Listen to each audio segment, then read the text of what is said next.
Sometimes the words we speak in jest become the promises that change our lives forever. In 1876 Colorado, a wealthy woman's playful challenge to a mountain man set in motion something neither of them expected. Charlotte Ellsworth laughed when she told Garrett Holt to build her a cabin if he wanted to marry her. She thought it was just banter, but Garrett heard something deeper in her voice. The next morning, he started cutting trees. What began as timber and stone became something far more precious, a home built with love. But would Charlotte really leave her comfortable life behind for a man she barely knew? Before we jump back in, tell us where you're tuning in from. And if this story touches you, make sure you're subscribed, because tomorrow I've saved something extra special for you. The morning mist hung low in the Colorado Valley, like a whispered prayer, clinging to the aspen trees that lined Garrett Holt's cabin. At 39, he had learned to read the language of wilderness, the way shadows fell across granite peaks, meant snow by evening. The silence between birdsongs warned of approaching storms, and the scent of pine sap promised another day of honest work. His calloused hands wrapped around the worn handle of his axe, smoothed by countless hours of use, until it fit his grip like an old friend's handshake. Garrett's cabin sat nestled in a clearing he'd carved from the mountainside 15 years ago, after the war had taken what remained of his youth and left him seeking solitude among the towering pines. The structure was solid, built to last through Colorado's harsh winters, thick log walls chinked with clay and moss, a stone chimney that drew clean, and windows positioned to catch the first light of dawn. Inside, everything had its place. His rifles cleaned and oiled above the mantel, shelves lined with leather-bound books he'd carried west, and a table he'd hewn from a single oak that had taken 3 days to fell. The nearest town, Silverton, lay 8 miles down a winding mountain trail that tested both horse and rider. Garrett made the journey once a month for supplies, flour, salt, coffee, and ammunition, but he never lingered. Townspeople respected his privacy and his reputation. They knew he could track a wounded bear through fresh snow or find water in country that looked bone dry to most men. When they needed a guide for dangerous territory or help with predators threatening their livestock, they sought him out. Otherwise, they left him be. This particular morning in late April carried the promise of spring, that restless stirring when the high country began to shed its winter coat. Garrett had spent the dawn hours checking his trap lines and splitting kindling for the week ahead. The routine satisfied him, each task flowing into the next with practiced ease. He'd learned that contentment came from small accomplishments, a straight split through seasoned wood, fresh trout sizzling in his iron skillet. The evening's fire built just right to last until morning. But routines, however comfortable, sometimes get interrupted by the unexpected. The sound of approaching horses reached him first, multiple riders moving at a steady pace up the mountain trail. Garrett set down his axe and listened, his instincts reading the rhythm of hoofbeats like sheet music. 3 horses, maybe 4, carrying riders who knew their way around a saddle but weren't accustomed to mountain terrain. The slight hesitation in their gait spoke of uncertainty, of following an unfamiliar path. Visitors were rare enough to warrant attention. Garrett wiped his hands on his leather vest and walked to the edge of his clearing, positioning himself where he could observe without being immediately seen. Through the trees, he spotted them, a small party led by Tom Bradley, Silverton's storekeeper, whose bay gelding he recognized instantly. Behind Tom rode a woman on a fine chestnut mare, followed by 2 men who carried themselves like hired hands. The woman drew his attention immediately. Even from a distance, everything about her spoke of refinement, and means her posture in the saddle, the cut of her riding habit, the way she held her head high despite the challenging terrain. Her hair, a rich auburn that caught the morning light, was properly pinned beneath a hat that probably cost more than most folks in Silverton earned in a month. She sat her horse with competence, but not the easy grace of someone raised to mountain riding. As they approached his clearing, Garrett stepped into view. Tom Bradley's weathered face broke into a relieved smile. "Morning, Garrett. Tom called, raising his hand in greeting. "Hope you don't mind the intrusion. Got some folks here with a proposition for you." Garrett nodded, his grey eyes taking measure of the group. "Tom, what brings you up the mountain?" "This here's Miss Charlotte Ellsworth," Tom said, gesturing toward the woman. "She's come out from Philadelphia, inherited some property down in the valley, looking for someone who knows the country to help her get established." Charlotte Ellsworth dismounted with fluid grace, despite the side saddle that marked her as a woman unaccustomed to practical riding. Up close, Garrett could see she was perhaps 34, with intelligent green eyes and the kind of composure that came from navigating drawing rooms and social gatherings. Her riding habit was expertly tailored, a deep blue wool that complemented her coloring, and her boots were crafted leather that had never known honest dirt before this trip. "Mr. Holt," she said, extending a gloved hand. Her voice carried the cultured accent of Eastern education, each word precisely formed. "I appreciate your time. Tom speaks very highly of your knowledge of this region." Garrett accepted her handshake, noting the firm grip beneath the fine kid leather. "Miss Ellsworth, what kind of help are you looking for?" "I've inherited 200 acres in Willow Creek Valley," she explained, her eyes meeting his directly. "Good water rights and timber, according to the lawyers. I'd like someone to survey the land, help me understand what I'm working with, and advise on the best use of the property." "Willow Creek's good country," Garrett acknowledged. "About 12 miles southeast of here. Plenty of water year-round, decent soil in the bottomland. What are you thinking of doing with it?" Charlotte's chin lifted slightly, a gesture that suggested she'd faced skepticism before. "I'm not entirely certain yet. Perhaps cattle or timber harvest. I understand there's money to be made in both if one knows what they're about." "Both take considerable capital to start," Garrett observed, his tone neutral. "And knowledge of local conditions. This isn't Philadelphia." "No, it certainly is not," Charlotte replied, and Garrett caught a flicker of something in her expression, perhaps uncertainty or maybe determination to prove herself. "Which is why I need someone who understands this country." Tom shifted in his saddle. "Miss Ellsworth's been asking around town for the best guide she could hire. Your name came up every time." "I don't usually take on extended work," Garrett said carefully. He studied Charlotte Ellsworth, taking in the obvious quality of her clothes, the way she held herself, the slight tension around her eyes that suggested this venture meant more to her than simple investment. "What's your experience with frontier life, Miss Ellsworth?" "Very little," she admitted with surprising honesty. "I grew up on my family's estate in Pennsylvania. We had gardens and horses, but nothing like this wilderness. My father believed women should understand business, so I'm not completely naive about ventures and investments, but I recognize I have much to learn about this particular environment." Her directness surprised him. Most Eastern folks who came west either pretended they knew more than they did or expected the country to bend to their expectations. Charlotte Ellsworth seemed to understand her limitations while maintaining her resolve.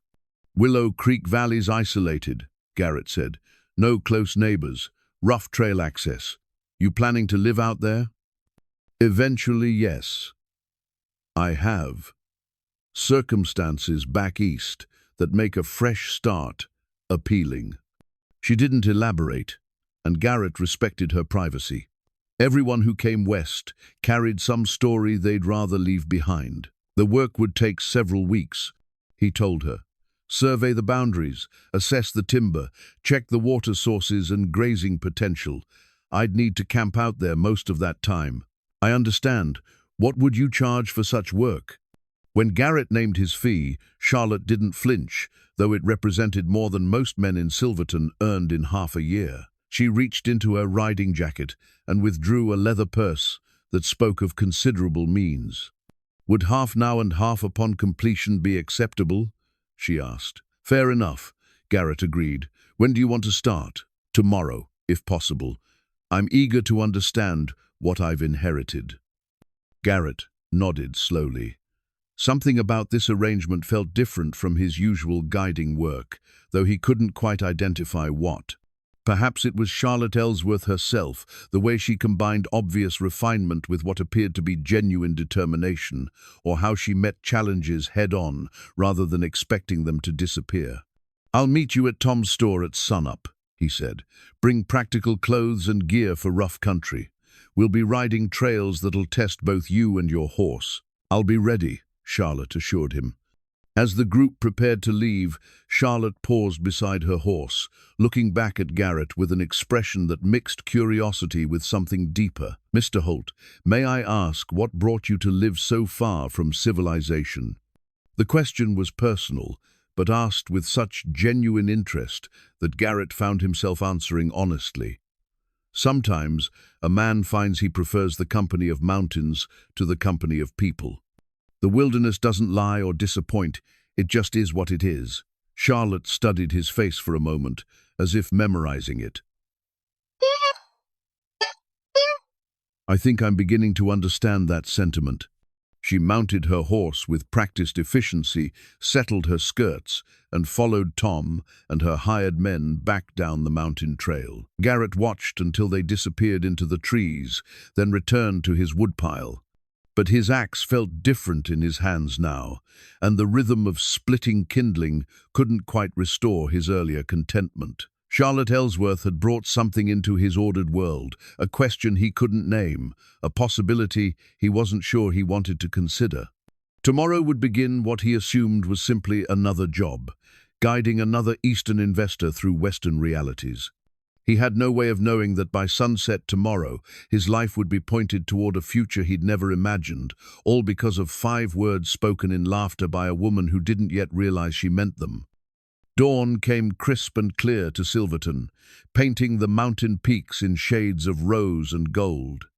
Garrett arrived at Tom Bradley's general store just as the sun crested the eastern ridge, his pack horse loaded with surveying equipment and supplies for several days in the field. He'd spent the evening cleaning his instruments and checking his maps, treating this job like any other despite the restless night that suggested otherwise. Charlotte Ellsworth stood waiting beside her chestnut mare, transformed from yesterday's refined lady into something approaching a practical frontier woman.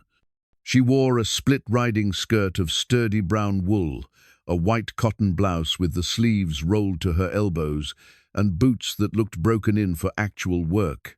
Her auburn hair was braided and pinned securely beneath a wide-brimmed hat that would protect her from mountain sun. The change was striking. She looked capable and determined, though Garrett noticed she still carried herself with that unmistakable Eastern poise. "Good morning, Mr. Holt," she said, her voice carrying the morning's crispness. "I trust I'm properly equipped for today's work." Garrett nodded approvingly. "Much better. You'll be more comfortable and safer dressed for the country." He checked the cinch on her saddle and examined her gear with professional thoroughness. "We'll ride south toward Willow Creek, then follow the valley up to your property boundaries. It's rough country, but your horse looks sound." "Duchess has good mountain breeding," Charlotte said, stroking her mare's neck. "I chose her specifically for this terrain." They set out as Silverton began its daily stirring, shopkeepers sweeping their boardwalks, the blacksmith's forge already glowing red, children running errands before school. Charlotte rode beside Garrett with easy competence, adjusting naturally to her horse's gait on the mountain trail. Her earlier admission of limited frontier experience seemed modest. She clearly understood horses and outdoor riding better than most Eastern women. The trail wound through stands of aspen and pine, climbing steadily toward the pass that would lead them down into Willow Creek Valley.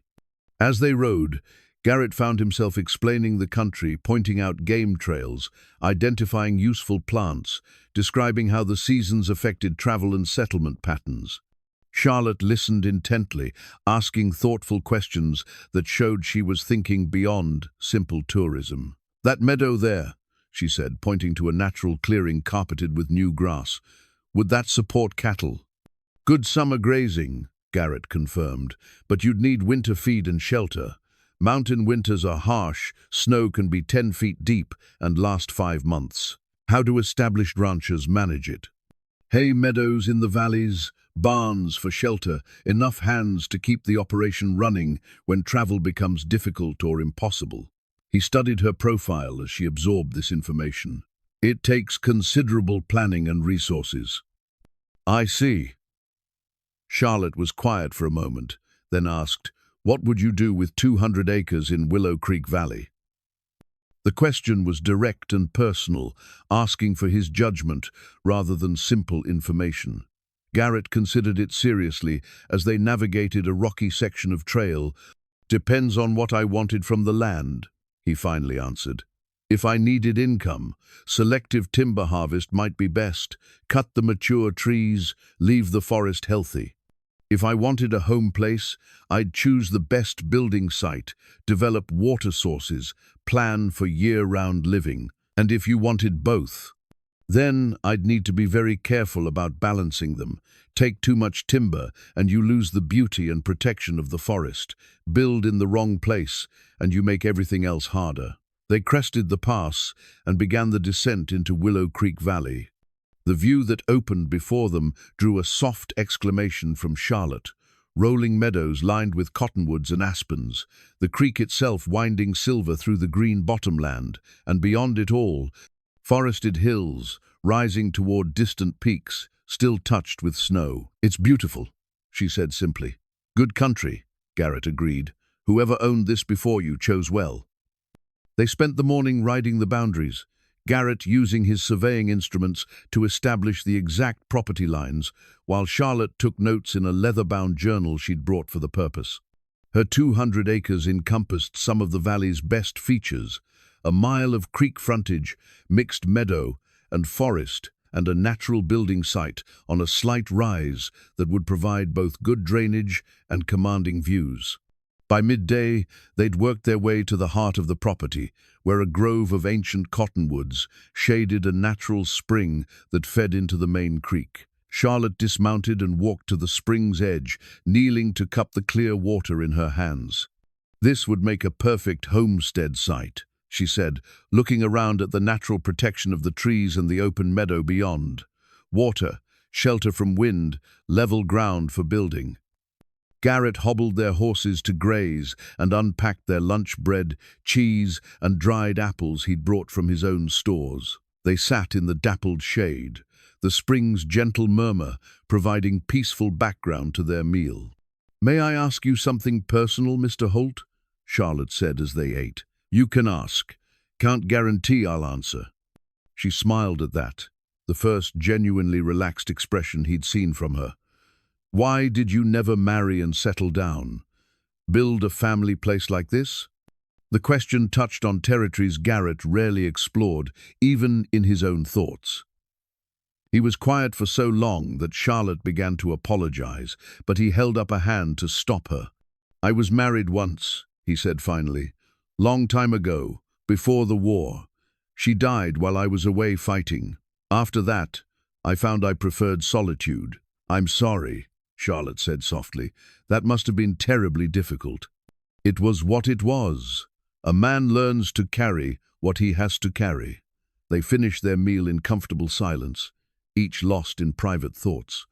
When they resumed their survey work, Garrett noticed that Charlotte had grown more thoughtful, her questions taking on a different quality, less about practical concerns and more about the feeling of the place, its potential for providing peace and contentment. Late afternoon found them on a ridge overlooking the entire valley, the setting sun painting everything in warm gold. Charlotte had dismounted to examine some wildflowers, and when she straightened, she looked at Garrett with an expression he couldn't quite read. "This is exactly what I hoped to find," she said. "A place where someone could build a real life, away from all the noise and pretense." "It's good country for that," Garrett agreed. "If you're serious about frontier living." "Oh, I'm quite serious." Charlotte's green eyes held a determined light.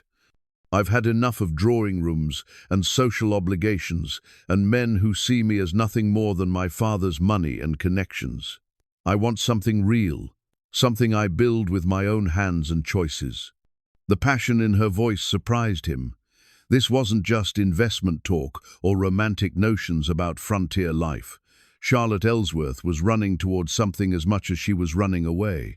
"Building a life out here isn't easy," he warned, "especially for a woman alone. The isolation, the physical demands, the distance from everything you've known. I understand that," she said, "but surely it's better than living a lie in comfortable surroundings." They mounted up for the ride back to Silverton, but as they reached the valley floor, Charlotte suddenly reined in her horse and turned to face him. "Mr. Holt, let me ask you something. If a woman was serious about making a life in country like this, what would she need most?" "Skills," Garrett answered without hesitation. "Practical knowledge about everything from preserving food to handling livestock to basic carpentry. And the right partner, someone who understands frontier life and can handle what the country throws at you."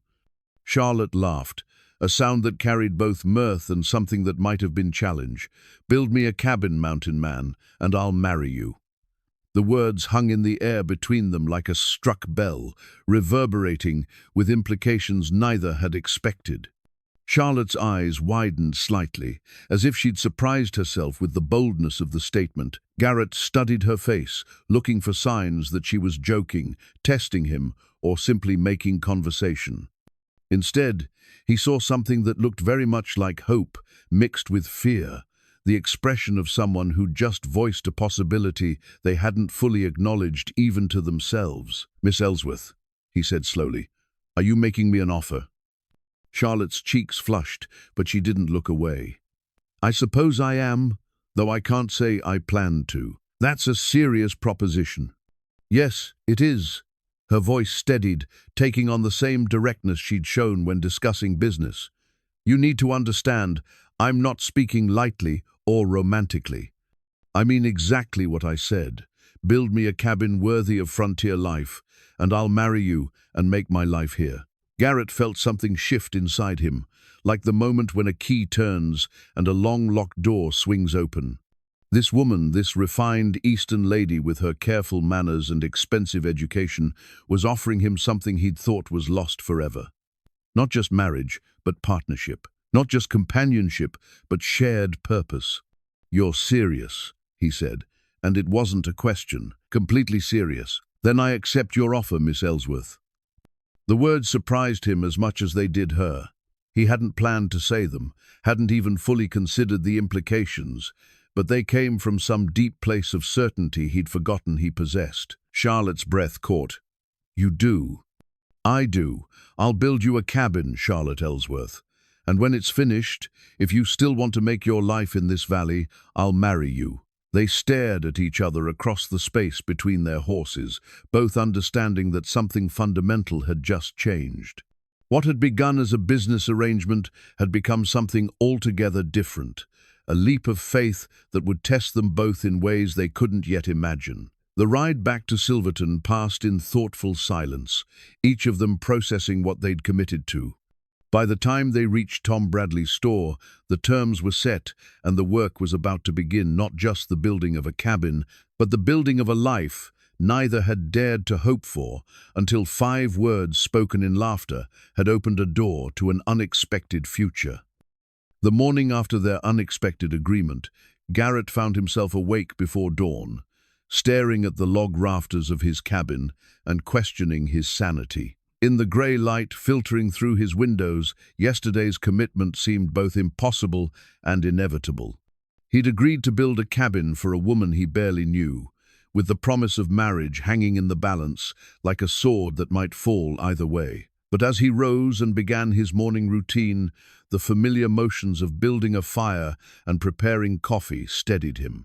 Whatever had prompted his acceptance, and he still wasn't entirely sure what that was, the work itself was straightforward. He knew how to build.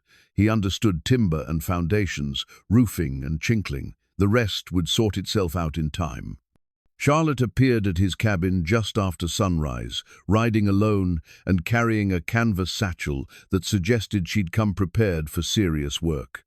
She'd braided her hair severely and wore the same practical clothes from yesterday, but Garrett noticed a tension around her eyes that spoke of a sleepless night, spent considering what she'd committed herself to. "Good morning," she said, dismounting with the brisk efficiency of someone determined to treat this as business. "I've brought surveying stakes and twine. I thought we should mark out the cabin's exact placement before you begin cutting timber." Garrett nodded, appreciating her practical approach. Smart thinking. Once we start cutting, we're committed to the site. They rode to Willow Creek Valley in companionable silence, each lost in private thoughts about the magnitude of what they'd undertaken. The morning was clear and still, with just enough chill to remind them that spring was young and mountain weather could change without warning. At the grove of cottonwoods, where they'd shared lunch the day before, Garrett began the careful work of selecting the optimal building site. He paced off distances, checked drainage patterns, and considered how the finished cabin would sit in relation to the spring, the creek, and the prevailing winds. Charlotte followed, asking questions that showed she was thinking through the practical details of daily life. "The front should face south for winter sun," she observed, watching him orient his measurements. "Exactly, and we want the kitchen positioned to catch the morning light but avoid the full heat of afternoon." He hammered the first stake into the ground. "Bedroom on the east side for sunrise, main room centered for the fireplace. How large are you planning?" Garrett paused, considering. The size of the cabin said something about his expectations for their life together, and he wasn't sure how to balance ambition with practicality. 20 by 30 feet, he said finally. "Big enough for comfort, not so large it's hard to heat. 2 rooms plus a loft for storage." Charlotte nodded thoughtfully. "That's generous. Most frontier cabins are much smaller." "Most frontier cabins house people who didn't have a choice about where they live," Garrett replied. "You do. If I'm building for you, I'm building to last and building for comfort." Something in her expression softened at that, though she quickly returned to the business at hand. They spent the morning marking out the foundation lines with stakes and twine, checking and rechecking the measurements until Garrett was satisfied with the placement. The cabin would sit on a slight rise above the spring, with windows positioned to capture views of both the creek and the meadow beyond. "It's going to be beautiful," Charlotte said, standing inside the marked foundation and turning slowly to take in the views from each direction. "Like living inside a painting." "It's good country," Garrett agreed, "but you need to understand what you're committing to. The nearest neighbor is 8 miles away. The road to town becomes impassable in winter storms. You'd be isolated for weeks at a time." "I understand."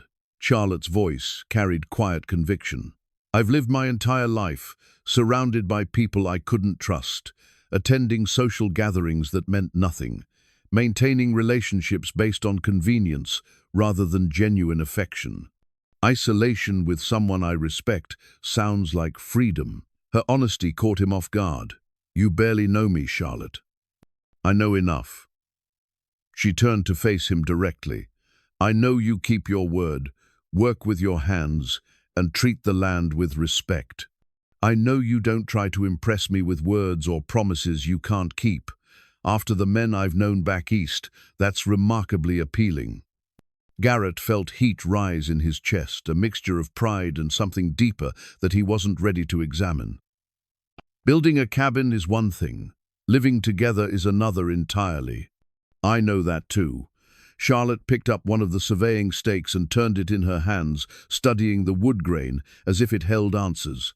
"But I've made my choice. The question is whether you're truly committed to yours. I gave you my word." "Yes, you did." She met his eyes directly. "And I believe you'll keep it." They worked through the afternoon, Garrett beginning the process of selecting trees for the cabin walls. He moved through the forest with practiced efficiency, marking mature pines that would provide straight, strong logs while leaving the younger trees to maintain the forest's health. Charlotte followed, learning to identify the characteristics that made one tree suitable and another less ideal. "This one's too young," Garrett explained, touching a pine that looked substantial to Charlotte's untrained eye. The wood still green and soft. It would shrink too much as it dried, leaving gaps in the walls. "And this one," Charlotte indicated a massive pine that dwarfed the others around it. "Too big. We couldn't handle logs that size without a full crew and heavy equipment. Better to use trees we can manage ourselves." "Ourselves?" Charlotte asked. "You're planning for me to help with the actual construction?" Garrett studied her face, trying to gauge whether the prospect alarmed or intrigued her. "Building a cabin is hard work. If you're serious about frontier life, you'll need to understand how things are made and repaired. Besides, I could use the help. I've never built anything more complicated than a garden trellis," Charlotte admitted. "Then you'll learn. Most skills worth having take time to develop." By late afternoon, Garrett had marked 24 trees for cutting, planning the order of harvest to minimize damage to the remaining forest. Charlotte had filled several pages of her journal with notes and sketches, documenting both the technical aspects of cabin construction and her own thoughts about the process. "When will you start cutting?" she asked, as they prepared to return to town. "Tomorrow. It'll take the better part of a week to fell enough trees for the walls, then time to let them season before we can begin actual construction." "How long for the entire project?" Garrett considered the scope of work ahead: foundation preparation, log cutting and notching, wall raising, roof construction, chinkling, and all the finishing details that made a cabin into a home. 6 weeks, maybe 8 if we run into weather delays. And at the end of that time? The question hung between them, loaded with implications they were both still learning to acknowledge. Garrett looked at Charlotte, really looked at her, taking in the determination in her green eyes, the competent way she sat her horse, the careful notes in her journal that showed she was taking this commitment seriously. "At the end of that time, if you still want to go through with it, we'll be married in the cabin I built for you." Charlotte nodded solemnly. "And if I change my mind? Then you'll have a fine cabin in beautiful country, and I'll have learned something about building for someone other than myself." "That seems fair." Charlotte gathered her reins, then paused.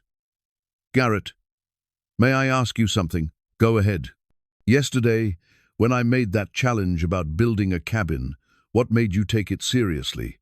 Most men would have laughed it off or assumed I was being frivolous."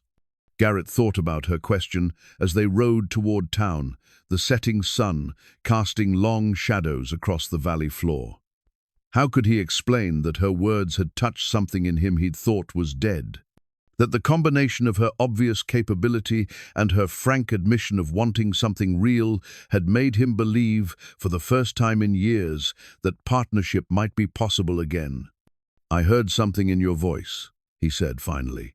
"Something that told me you meant exactly what you said, even if you hadn't planned to say it." "And what was that?" "Hope," Garrett answered. "The kind that's been disappointed before but hasn't given up entirely." Charlotte was quiet for a long moment. When she spoke again, her voice was soft, with something that might have been gratitude. "Thank you for hearing that, and for taking it seriously." As they reached the edge of Silverton, both understood that tomorrow would begin the real test of their unexpected agreement. Words were easy enough to speak, but building a life like building a cabin required patience, skill, and faith that the foundation would hold whatever storms might come. The rhythm of the axe became Charlotte's morning song. Each day for the past week, she'd ridden to Willow Creek Valley to find Garrett already at work, his movements efficient and practiced as he felled the trees they'd marked for the cabin. The sound carried across the meadow, the sharp bite of steel into wood, the pause, then the deeper cutting as he worked his way around each trunk. By the time she arrived, another pine would be down, its branches already trimmed away, and the log ready for measuring. Charlotte had taken to bringing breakfast for both of them: biscuits and honey, bacon wrapped in cloth to stay warm, coffee in a heavy pot that would heat quickly over Garrett's small campfire. It seemed natural to share the meal while planning the day's work, and she found herself looking forward to these quiet morning conversations more than she cared to admit. "That makes 18 logs," Garrett said, wiping sweat from his forehead as Charlotte approached with the breakfast satchel. "We'll need 6 more for the walls, plus shorter pieces for the gable ends." "How do you know exactly how many you need?" Charlotte asked, settling cross-legged on a fallen log that served as their outdoor table. mathematics and experience. Each wall requires a certain number of logs depending on their diameter and the height we want. I've built enough cabins to calculate it fairly close." He accepted the coffee she poured with a nod of thanks. "The trick is cutting a few extra in case we lose one to splitting or discover a defect." Charlotte opened her leather journal and made notes, recording both the technical details and her observations about the process. Writing helped her organize her thoughts about this strange new life she was constructing, one decision at a time. "I received a letter from my sister yesterday," she said, tearing open one of the biscuits to spread honey inside. "She's quite concerned about my ventures in the Wild West, as she puts it." "What did you tell her?" "The truth, that I'm having a cabin built and plan to make my permanent home in Colorado." Charlotte smiled wryly. "I didn't mention the marriage arrangement. Margaret would faint dead away." Garrett studied her face over his coffee cup. "Any regrets about leaving that life behind?" "None at all." The answer came without hesitation. "Do you know what my typical day looked like in Philadelphia? Morning calls on other ladies, discussing nothing of importance for an hour. Afternoon fittings for dresses I didn't need. Evening entertainments where men discussed business while women discussed the latest fashions. All of it performed according to rules I never helped make and saw no point in following. Sounds limiting. Suffocating is more accurate." Charlotte bit into her biscuit, chewing thoughtfully. "Here, I wake up wondering what I'll learn about building or frontier life. I look forward to seeing how much progress you've made, to understanding how logs become walls. Even making this breakfast feels more meaningful than anything I did back east." Garrett was quiet for a moment, considering her words. Building a life is different from visiting one. When winter comes and the snow's 10 feet deep, when supplies run low and the nearest doctor is 2 days' ride away, romantic notions about frontier simplicity can turn into serious hardship. "I understand that," Charlotte said firmly, "but hardship shared with someone I respect sounds better than comfort shared with people I can't trust." After breakfast, Charlotte helped Garrett drag the newly cut logs to the building site. The work was harder than anything she'd done in her sheltered life, but she found satisfaction in the ache of well-used muscles and the visible progress they made together. Each log positioned properly was a small victory, a tangible step toward the future they were building. "The key is getting them straight and level," Garrett explained as they rolled a particularly heavy log into position. "Any bow or twist in the foundation logs will affect every course above it."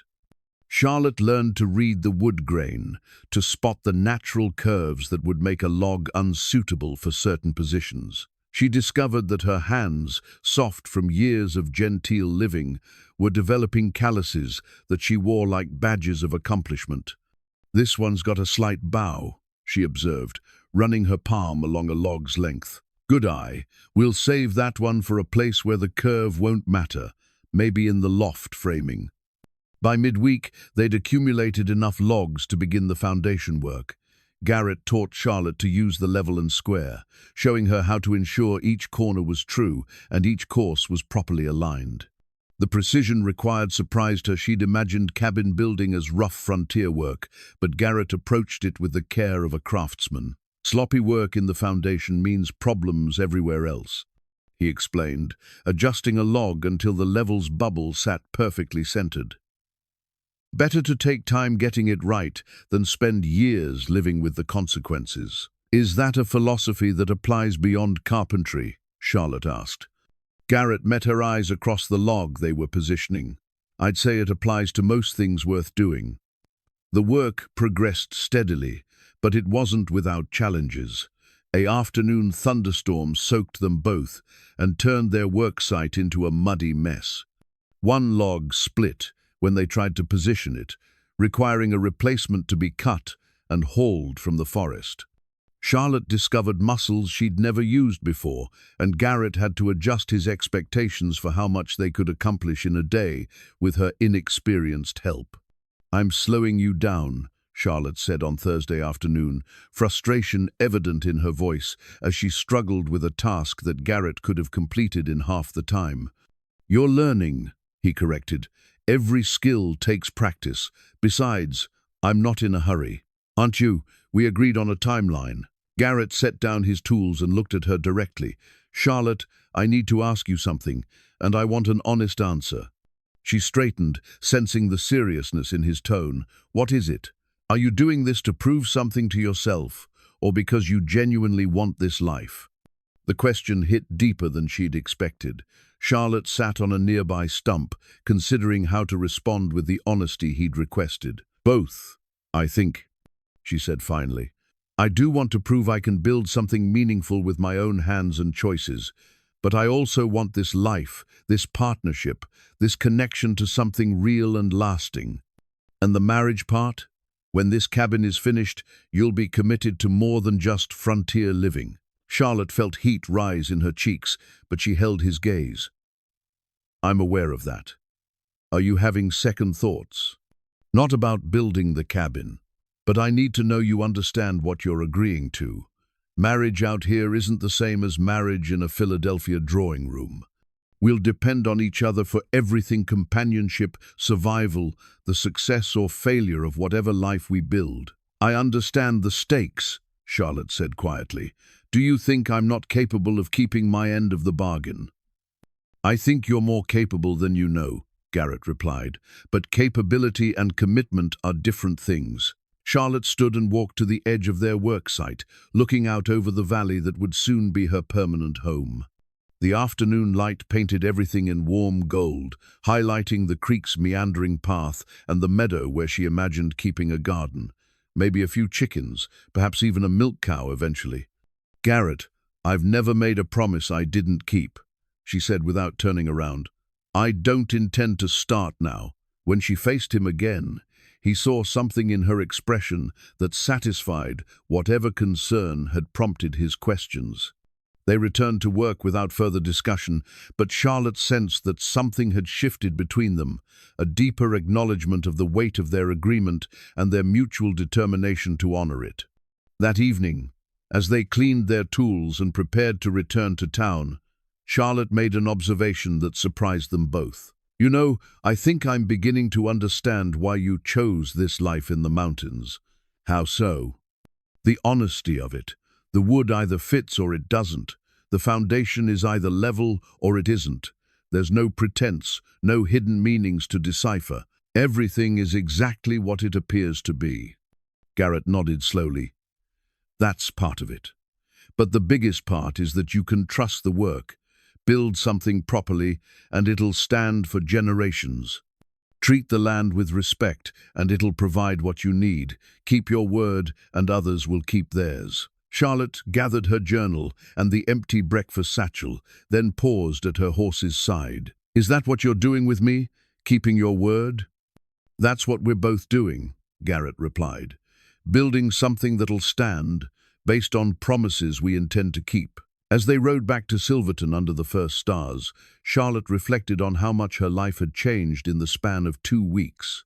The woman who'd ridden up to Garrett's cabin looking for a guide barely resembled the woman who now looked forward to each day's work on their shared project. Her hands were rough, her clothes bore honest stains, and her expectations had shifted from comfort to accomplishment. Most surprising of all, she was happier than she'd been in years. Whatever lay ahead, the completed cabin, the marriage that would follow, the life they'd build together in this beautiful, demanding country, she was no longer afraid of the commitment she'd made in a moment of laughing impulse. Instead, she found herself eager to see how strong a foundation they could build, one log at a time. 3 weeks into the cabin construction, Charlotte woke in her rented room above Tom Bradley's store to find snow dusting the mountains. Spring weather in Colorado, she was learning, could shift from warm sunshine to winter's return with little warning. She dressed quickly in her warmest clothes and made her way downstairs, where Tom was already brewing coffee and warming yesterday's biscuits. "Might be wise to wait a day or two before heading up to Willow Creek," Tom suggested, glancing out at the grey sky. "Weather like this can turn serious fast in the high country." "Garrett will be there regardless," Charlotte replied, wrapping her hands around the warm coffee cup. "And we're at a critical stage. The foundation stones need to be set before the real weather hits. Tom shook his head but smiled. You've changed considerable since you arrived, Miss Ellsworth. Most Eastern folks would be on the first stage back to civilization after seeing mountain snow in May. Charlotte considered his observation as she packed her daily supplies. He was right. The woman who'd stepped off the stagecoach 6 weeks ago would have been appalled at the prospect of working in cold weather, getting her hands dirty with stone and mortar. That woman had worn kid gloves and worried about maintaining appearances. This woman checked the edge on her work knife and bundled extra food in case the weather delayed their return to town. The ride to Willow Creek Valley took longer than usual, the trail slick with early morning frost, and the horses picking their way carefully through patches of snow that would melt by afternoon. But Charlotte found the harsh beauty invigorating the way the snow highlighted every branch and stone, the sharp clarity of the mountain air, the sense of being part of something larger and more enduring than drawing-room conversations. She found Garrett where she expected him, already at work despite the weather. He'd built up the campfire larger than usual and was heating stones in the flames, preparing them for the foundation work that would anchor their cabin to the earth. The sight of him completely focused on the task, unbothered by the cold, moving with the quiet efficiency she'd come to admire, made something warm settle in her chest. "Morning," he called, not pausing in his work. "Thought you might decide to wait out the weather in town."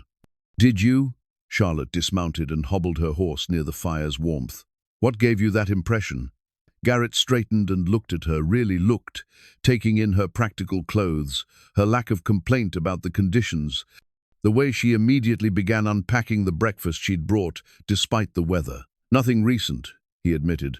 "I suppose I'm still adjusting my expectations."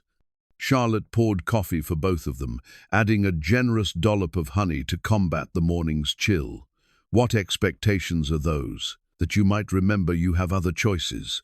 Comfortable rooms, regular meals, social gatherings. A life that doesn't require building fires before sunrise or working with your hands until they bleed." Charlotte held up her hands, studying the calluses and small scars that marked 3 weeks of honest labor. "These hands have accomplished more in the past month than they did in 34 years of genteel living. Why would I want to go back to uselessness? Because this is hard, Charlotte, and it's going to get harder." The seriousness in his voice made her look at him more closely. "What aren't you telling me?" Garrett gestured toward the foundation they'd been working on, the carefully laid stones that would support the cabin's log walls. "We're behind schedule. This weather will set us back another few days, and we haven't even started on the actual wall construction. At this rate, we're looking at 8 or 9 weeks instead of 6. So we adjust our timeline. What's the real problem?" Garrett was quiet for a moment, poking at the fire with a long stick. "Tom Bradley mentioned that your family back east has been asking questions, making inquiries about your plans and who you're working with." Charlotte felt a chill that had nothing to do with the weather. "What kind of inquiries?" "The kind that suggest they might be planning to intervene. Tom thinks they could send someone west to collect you, maybe claim you're not competent to make your own decisions." The possibility had occurred to Charlotte, but she'd hoped her family would respect her choice once they understood she was serious about making a new life. Apparently, she'd underestimated their determination to maintain control. "They can't force me to return," she said, though uncertainty crept into her voice. "They can make it difficult. Rich families have ways of applying pressure, legal challenges, financial manipulation, social consequences that follow you wherever you go." Charlotte set down her coffee cup and walked to the foundation stones, running her hand over the solid work they'd accomplished together. Each stone had been carefully selected and positioned, fitted with the patience and skill that created lasting strength. The foundation was built to endure whatever storms might come, but it was only as strong as the commitment that held it together. "Are you suggesting I should give up and return east?" she asked without turning around. "I'm suggesting you need to understand what you're up against. Building this cabin is one thing. Fighting your family's interference while doing it is another entirely." Charlotte turned to face him, her green eyes bright with determination. "Garrett, do you know why I inherited this land? I assumed it came from a relative. My great-aunt Millicent. She was the family scandal, a woman who refused 3 suitable marriage proposals and used her inheritance to travel the world instead. She lived in India, Africa, places where proper ladies weren't supposed to go. The family tolerated her because she was discreet about her adventures, but they never forgave her for choosing independence over convention." Charlotte picked up one of the heated stones, testing its warmth through her thick gloves. "When she died, she left me this land specifically because she recognized something in me that reminded her of herself. Her letter said I was the only one in the family with enough spirit to make good use of it." "And your family's reaction?" "They were furious. They expected the inheritance to go to my father or my brothers, someone who would sell it and invest the proceeds properly. The idea that Aunt Millicent would encourage my unconventional tendencies was seen as a final insult." Garrett helped her position the stone in the foundation, noting how naturally she'd learned to work with him, anticipating his movements and matching her efforts to his. "So this isn't just about building a new life, it's about proving something to them. It's about proving something to myself," Charlotte corrected, "that I can honor Aunt Millicent's faith in me, that I can build something meaningful with my own choices and efforts." They worked steadily through the morning, setting stones with mortar that Garrett mixed from lime and sand he'd prepared earlier. The cold made the work harder, requiring them to keep the mortar warm and work quickly before it froze. But Charlotte noticed that the challenging conditions seemed to focus them both, creating a rhythm of shared effort that felt increasingly natural. "Tell me about your marriage," Charlotte said as they fitted a particularly difficult cornerstone. "Your wife, what was she like?" The question surprised Garrett, and for a moment Charlotte thought he might not answer. They'd worked together for weeks now, but he'd shared very little about his past, beyond the basic facts. "Her name was Sarah," he said finally. "She was a rancher's daughter, grew up understanding frontier life. We planned to build a place together, raise cattle and children." He paused, concentrating on the mortar joint. "She died of fever while I was away fighting in the war. By the time I got word and made it home, she'd been buried 3 months. "I'm sorry," Charlotte said softly. "That must have been devastating. It was the end of everything I thought I wanted. After that, I couldn't see the point of planning for a future that could disappear while you weren't looking."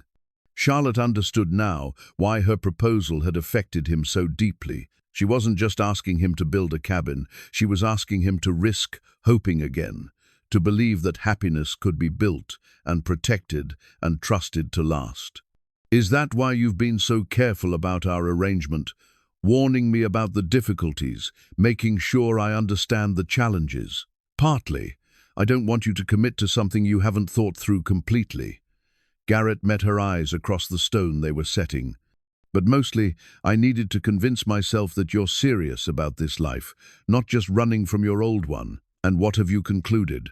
Garrett considered the question while they positioned the final stone of the morning. Charlotte had shown up in cold weather without complaint, learned difficult skills without giving up, and faced the prospect of family opposition with determination rather than retreat. More than that, she'd brought breakfast every morning, remembered details about the work that mattered to him, and asked thoughtful questions that showed she was thinking beyond the immediate task to the life they were building together. "I think you're exactly who you appear to be," he said. "Someone worth building something permanent with." The words hung between them, more intimate than any declaration of love. Charlotte felt warmth spread through her chest that had nothing to do with the fire or the physical work. This man, this careful, competent, thoughtful man, had just told her he believed in her commitment and found her worthy of his trust. "Thank you," she said simply. "That means more than you know." They broke for lunch as the snow began falling more heavily, taking shelter under the grove of cottonwoods that would soon shade their cabin. Charlotte had brought thick soup in a jar wrapped with cloth to keep it warm, and they shared it along with bread and cheese while watching the snow dust the meadow beyond their work site. "How much longer for the foundation?" Charlotte asked. 2 more days if the weather cooperates, then we can start raising the walls. Garrett studied the sky, reading signs she was still learning to interpret. This should clear by tomorrow, but we'll get more snow before we're done. That's mountain weather in spring. Will it delay us significantly? Some, but not as much as I originally thought. He smiled slightly. You're a faster learner than I expected, and you work harder than most men I've hired for construction jobs. Charlotte felt pride warm her chest. High praise from someone who doesn't give compliments lightly. I don't say things I don't mean. They spent the afternoon working despite the snow, both understanding that every day of progress brought them closer to the moment when their arrangement would become a permanent commitment. By evening, when they cleaned their tools and prepared to return to town, the foundation was nearly complete, a solid base of carefully fitted stones that would support whatever they chose to build upon it. As they rode back through the falling snow, Charlotte reflected on how much had changed since that first day when she'd challenged Garrett to build her a cabin. What had begun as an impulsive dare had become something deeper, a shared project that was teaching them both what they were capable of when they worked toward a common goal. The external challenges remained her family's potential interference, the demanding work ahead, the uncertainties of building a life in isolated country. But Charlotte found herself less concerned about those obstacles than she'd expected. The foundation they'd laid wasn't just stone and mortar, it was trust, respect, and the growing certainty that they could face whatever difficulties arose as long as they faced them together. The transformation happened gradually, so subtly that Charlotte didn't notice it until she caught her reflection in Tom Bradley's store window one morning in late May. The woman looking back at her bore little resemblance to the refined Eastern lady who'd arrived in Silverton 7 weeks ago. Her skin had been bronzed by mountain sun, her hands were permanently stained with honest work, and her auburn hair, braided for practicality rather than fashion, showed streaks of gold from long days outdoors. More striking than the physical changes was something in her expression, a confidence and contentment that had been missing from her carefully composed Philadelphia demeanor. This woman looked capable of meeting whatever challenges arose, secure in her own competence and choices. "Lord have mercy," Tom Bradley said, emerging from his store to see what had caught her attention. "If your family could see you now, they'd have apoplexy." Charlotte laughed, a sound that carried genuine amusement rather than the practiced social grace of her former life. "They'd probably hire a team of doctors to restore me to proper feminine delicacy. Too late for that, I'd say. You've got the look of someone who's found her place in the world." Charlotte considered his observation as she adjusted the pack containing her modified clothes work, dresses she'd reconstructed from her fine gowns, cutting away impractical bustles and shortening skirts to allow for physical labor. The silk and lace remained, but now they served function rather than display, beauty integrated with practicality rather than opposed to it. "I think you're right," she told Tom, "though I suspect my old friends wouldn't recognize that as an improvement." The ride to Willow Creek Valley had become as natural as breathing. Her body adapted to the rhythm of her horse's gait and the changing moods of mountain weather. Today promised to be perfect for construction work, clear skies, moderate temperature, and no threat of the storms that had delayed them several times over the past month. Charlotte found Garrett where she expected him, examining the first course of logs they'd laid the previous day. The foundation was complete, solid and level, and now the actual walls were beginning to rise. Each log had been carefully notched to fit with its neighbors, creating joints that would hold tight and shed water for decades. "How do they look?"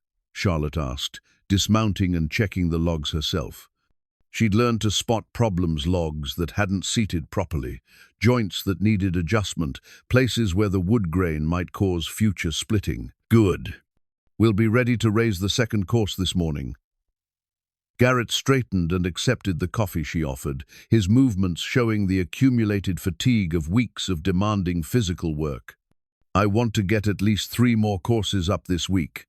Once we reach window height, the work gets more complicated. Charlotte had learned to appreciate the precision required for cabin construction. Each log had to be carefully selected for its position, then notched and fitted with exactness that would determine the building's strength and weather resistance. The work required both skill and patience, qualities she'd discovered she possessed in greater measure than she'd ever imagined. "I've been thinking about the interior layout," she said as they began the morning's work. "How we'll arrange the furniture, where to position the kitchen area for best light and workflow. It's your cabin, Charlotte. Arrange it however makes sense to you." The casual way he said, "your cabin," caught her attention. "Our cabin," she corrected gently, "unless you're having second thoughts about the marriage part of our arrangement." Garrett paused in his notching work and looked at her directly. "Are you?"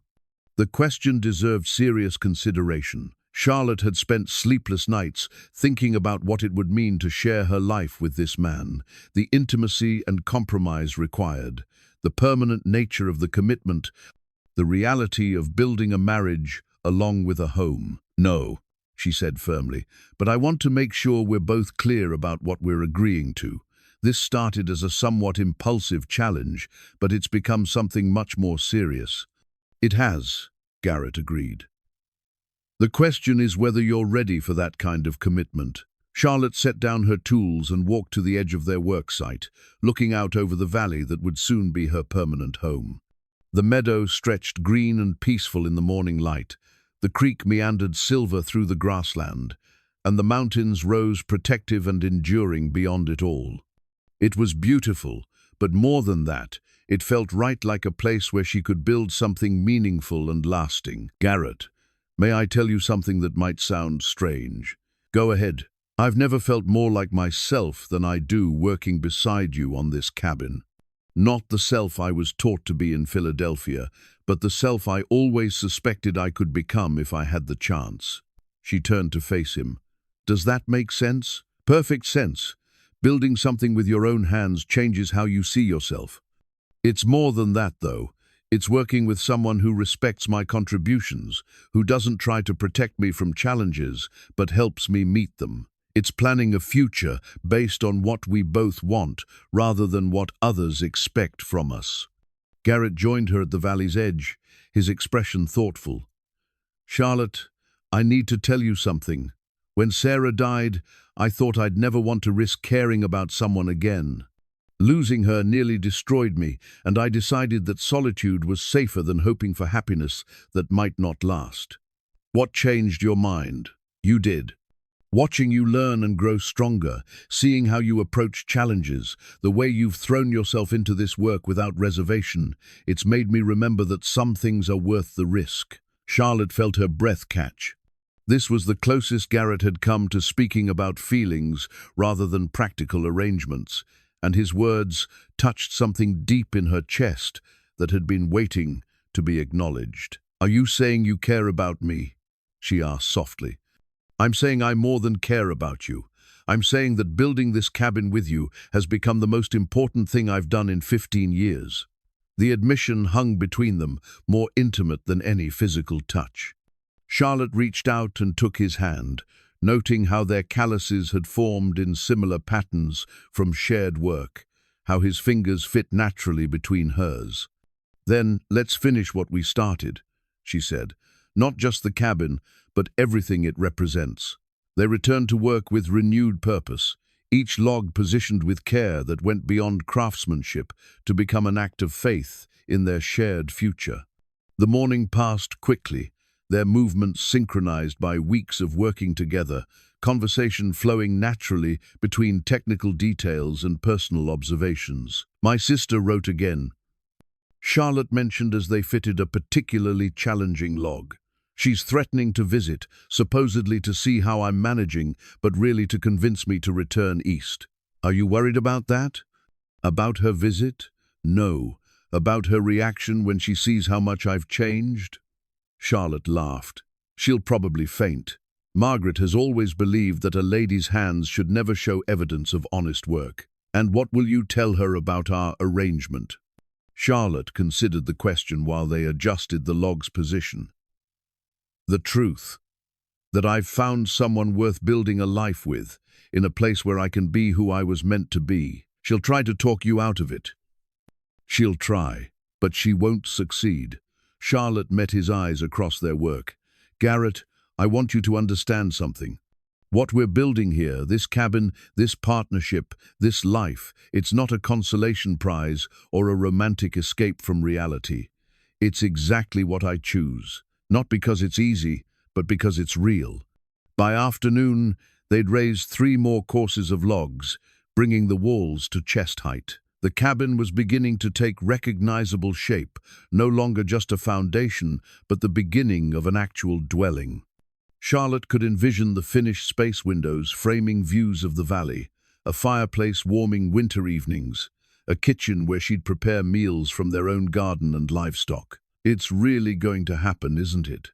she said as they cleaned their tools for the day. "The cabin? Absolutely.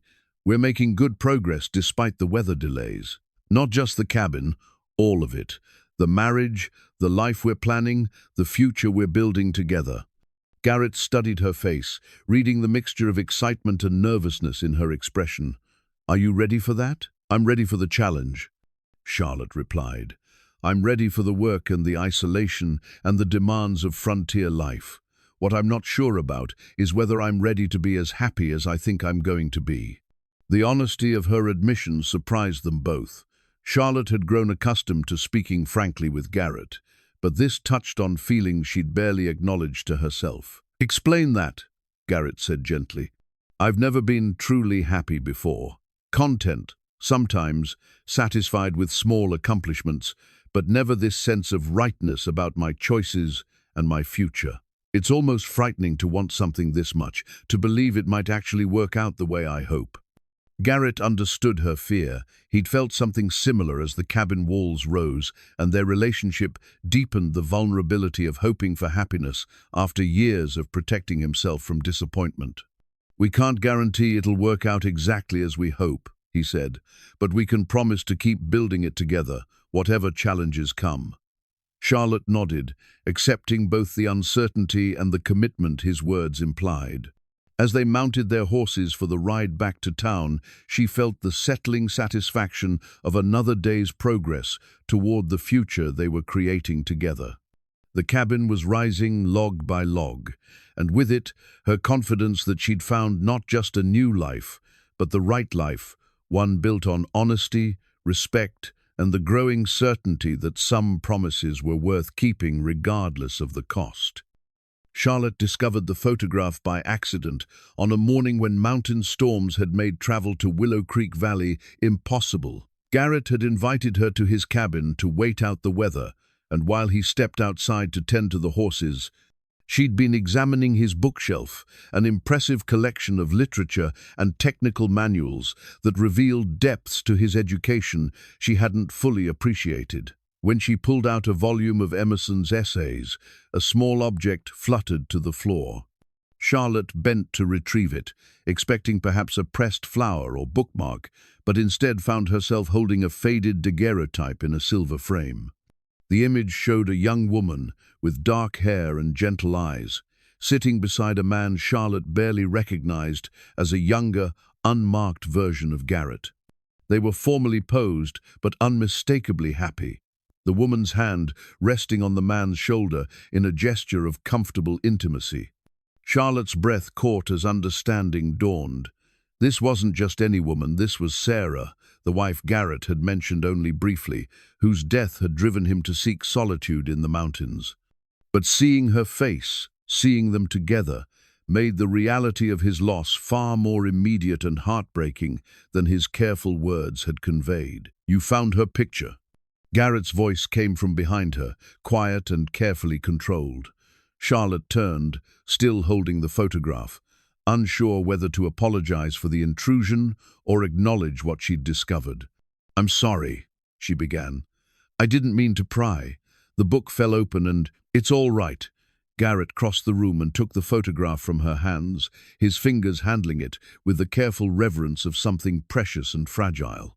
"I keep it there because I can't bear to look at it regularly, but I can't bear to put it away completely either." Charlotte studied his face, seeing pain there that went deeper than the general grief he'd mentioned. "Tell me about her." Garrett was quiet for so long that Charlotte thought he might not answer.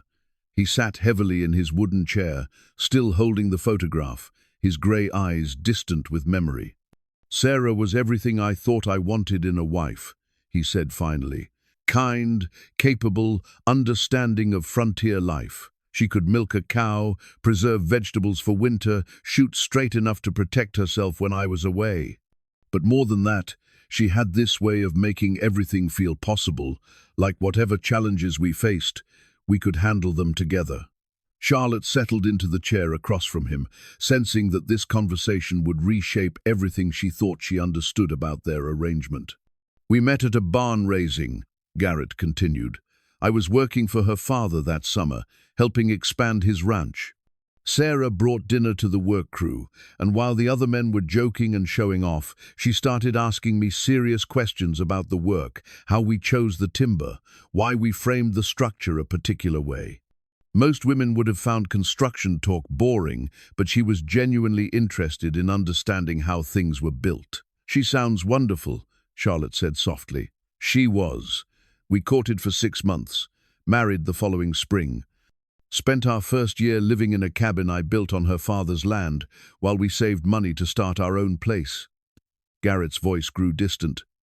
"We had plans, so many plans. A larger ranch, children, maybe even a sawmill if the timber rights worked out. Sarah had it all mapped out in this little notebook she kept." Charlotte felt something cold settle in her stomach. What happened to her? Typhoid fever. It swept through the county while I was away with the Colorado Volunteers, fighting in New Mexico. By the time word reached me and I could get home, she'd been dead 3 months. Her father had buried her next to her mother, sold the cattle to pay medical bills, and moved back east to live with relatives. "Oh, Garrett." Charlotte's heart ached for the depth of loss his simple words conveyed. "I can't imagine how devastating that must have been." "It was the end of everything I thought I knew about life," Garrett said, his voice barely above a whisper. "I'd built our entire future around the certainty that we'd face it together. When that foundation crumbled, I couldn't see the point of hoping for anything again." Charlotte understood now why her casual challenge about building a cabin had affected him so profoundly. She hadn't just been asking him to construct a dwelling, she'd been asking him to risk believing in shared futures again, to trust that happiness could be built and protected and relied upon to last. "Is that why you've been so careful about our arrangement?" she asked, "making sure I understand the challenges, warning me about the difficulties?" "Partly."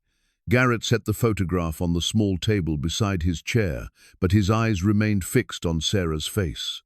"But mostly because I needed to convince myself that what we're building is different, that you're different." "Different how?" Garrett finally looked at her, and Charlotte saw something in his expression that made her breath catch not just grief for what he'd lost, but fear of losing again. "Sarah needed me," he said, "depended on me for protection, guidance, decisions about our future. She was capable in her own right, but she looked to me to lead and provide. With you," he paused, searching for words. "With you, I get the sense that you'd be fine with or without me. That you're choosing this life not because you need a husband to make it possible, but because you want a partner to share it with." Charlotte felt the weight of his observation settle over her. He was right, of course. Her inheritance, her independence, her determination to prove herself capable of frontier life, all of it meant that she was approaching marriage from a position of choice rather than necessity. "Does that concern you?" she asked. "It terrifies me," Garrett admitted. "Because it means if you change your mind, if you decide this life isn't what you want after all, you have the means and independence to leave." Sarah couldn't have survived alone on the frontier. She needed the partnership for practical reasons as much as emotional ones. "You don't." Charlotte absorbed this revelation, understanding finally why Garrett had seemed to hold something back, even as their partnership deepened. He wasn't just worried about her commitment to frontier life, he was worried about her commitment to him, specifically. about whether a woman with other options would choose to stay when the novelty wore off and the real challenges began. "Garrett," she said carefully, "do you want me to need you?" The question hung between them, cutting to the heart of what kind of marriage they were building. Garrett was quiet for a long time, staring out the window at the storm that raged beyond the cabin walls. "I want to matter to you," he said finally. "I want our partnership to mean something beyond convenience or temporary escape from your old life. I want—" He stopped, struggling with words that came hard to a man accustomed to emotional self-sufficiency.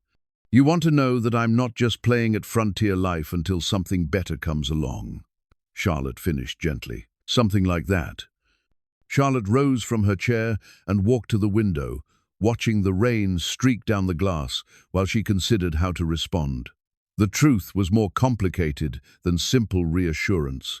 She did have other options. Her inheritance provided financial independence, her family would welcome her return despite their disappointment, and her education gave her possibilities most frontier women couldn't imagine. But that was exactly why her choice mattered. "Garrett," she said, turning back to face him, "may I tell you why I really came west? I thought you wanted a fresh start, escape from social expectations. That's part of it. But the whole truth is that I was engaged to be married when I received news of my inheritance." Garrett's expression shifted, surprise replacing the careful control he'd maintained throughout their conversation. His name was Harrison Whitmore, old Philadelphia family, excellent social connections, everything my parents could have wanted in a son-in-law. The engagement was announced, the wedding planned, the future mapped out according to everyone's expectations except mine. Charlotte returned to her chair, meeting Garrett's eyes directly. Harrison was perfectly pleasant and thoroughly boring. He saw me as an ornament to his political ambitions, a hostess for his social obligations, a mother for his heirs. When I tried to discuss books or express opinions about anything beyond household management, he'd pat my hand and change the subject to something more appropriate for feminine concern. "What changed your mind about the marriage?" "Nothing dramatic. Just the gradual realization that I was agreeing to spend my life pretending to be someone I wasn't, with a man who had no interest in discovering who I actually was." Charlotte's voice grew stronger. "When Aunt Millicent's inheritance gave me an alternative, I broke the engagement and came west. My family was horrified. Harrison was publicly humiliated, and the entire Philadelphia social circle spent months dissecting my shocking behavior." Garrett absorbed this information, understanding now why Charlotte's commitment to their arrangement carried such weight. She hadn't just chosen frontier life, she'd rejected a secure, socially acceptable future to build something uncertain but authentic. "So when you challenged me to build you a cabin," he said slowly, "you weren't just testing my skills as a carpenter. I was testing whether you saw me as a person worth building something with, or just another woman who needed to be provided for and protected from reality." Charlotte smiled. "When you took my challenge seriously, when you started cutting trees the next morning that told me everything I needed to know about what kind of partnership you were offering." The storm outside had begun to subside, but inside the cabin, something fundamental had shifted between them. Garrett looked at the photograph of Sarah one more time, then carefully placed it face down on the table. "I loved her," he said quietly. "I'll always love her. But what we had was built for a different time in my life, when I thought I knew what the future held. And now? Now I'm learning that there are different kinds of love, built for different kinds of people. What you and I are building, it's not what Sarah and I had. It's something new entirely." Charlotte felt tears prick her eyes at the honesty of his words. "Are you ready for something new?" Garrett met her gaze, and she saw in his grey eyes the same mixture of hope and determination that had driven her to risk everything on a single impulsive challenge. "I'm ready to finish what we started," he said. "All of it." The photograph remained face down on the table as they talked through the afternoon, planning not just the completion of their cabin, but the beginning of their life together. The storm cleared by evening, leaving the mountain air clean and bright with promise. And Charlotte understood that they had weathered more than weather. They had faced the ghosts of the past and chosen to build their future on honest ground. The wooden key felt warm in Garrett's palm as he carved the final details, small notches and smoothed edges that would make it fit perfectly in the lock he'd crafted for their cabin door. 7 weeks of work had led to this moment, when every board was fitted, every joint secured, and every detail completed to his exacting standards. The cabin stood solid and beautiful in Willow Creek Valley, ready to become the home they'd promised to build together. But as Garrett sat on the completed front porch, adding finishing touches to the key by lantern light, he couldn't shake the feeling that the real test was just beginning. The cabin was done, that much was certain. Whether Charlotte would actually go through with their marriage, however, remained an open question that grew more pressing with each passing hour. "Almost finished?" Charlotte's voice came from behind him, soft in the mountain evening. She'd been unusually quiet all day, helping with the final details, but seeming distracted by thoughts she hadn't shared. "Just about." Garrett held up the key, examining the wood grain in the lamplight. "Oak from the same tree we used for the door frame, should last as long as the cabin itself." Charlotte settled beside him on the porch step, close enough that he could smell the pine scent that had become permanently woven into her hair after weeks of construction work. She studied the key with the careful attention she'd learned to give all their craftsmanship. "It's beautiful," she said, "like everything else you've built here." "We've built," Garrett corrected. "This cabin exists because of your work as much as mine." "Does it?" Charlotte's voice carried an uncertainty that made him look at her more closely. "Sometimes I feel like I've been playing at frontier life, helping with a project that was really yours all along." The doubt in her words surprised him. Over the past weeks, he'd watched her transform from a refined Eastern lady into someone genuinely capable of mountain living. Her contributions to the cabin construction had been substantial and skilled, her adaptation to frontier conditions remarkable. Where was this uncertainty coming from? "Charlotte, what's troubling you?" She was quiet for a moment, staring out at the valley that stretched beyond their porch. The moon was nearly full, painting the meadow in silver light and casting deep shadows beneath the cottonwoods. "My family will be here tomorrow," she said finally. The words hit Garrett like a physical blow. "Tomorrow? How do you know?" "Tom Bradley received a telegram this afternoon. My father, my brother James, and my former fiancé Harrison are on the evening stage to Silverton. They'll arrive tomorrow morning." Garrett absorbed this information, understanding immediately why Charlotte had seemed distracted all day. Her family's arrival would force the moment of decision, no more gradual progress toward their shared future, but an immediate choice between the life she'd been building and the one they wanted to restore her to. "Why didn't you tell me sooner?" "Because I wanted to finish the cabin first. I wanted us to complete what we started before dealing with outside pressure." Charlotte's hands twisted in her lap, betraying nervousness she was trying to keep from her voice. "And because I needed time to think about what I'm going to tell them. About the cabin, or about our marriage. About everything. About why I've chosen this life. Why I'm not coming home. Why I'm going to marry a man they've never met and live in a place they'll consider the edge of civilization." Garrett studied her profile in the moonlight, reading uncertainty in her expression that he hadn't seen since those first days when she'd been learning to navigate frontier challenges. The confident, capable woman who'd worked beside him for weeks seemed to have been replaced by someone struggling with doubts about choices that had seemed settled. "Are you having second thoughts?" he asked quietly. "Not about the life we've built here," Charlotte said quickly. "Not about the cabin or the valley or even about you, but about whether I have the strength to face them down, to stand firm when they bring all their arguments and pressure to bear." "What kind of pressure?" Charlotte stood and walked to the porch railing, gripping the smooth wood they'd installed just days before. "You have to understand what I'm up against. My father controls my inheritance from my mother's side, money I won't receive until I'm 35, unless I marry with his approval. Harrison Whitmore has connections throughout Philadelphia society that could make life very difficult for me if I ever tried to return. And James, my brother, genuinely believes he's saving me from making a terrible mistake. And you're worried they might be right. I'm worried they might convince me they're right. Charlotte's voice carried a vulnerability that made Garrett's chest tighten. When I'm here with you, working on our cabin, planning our life together, everything seems clear and right.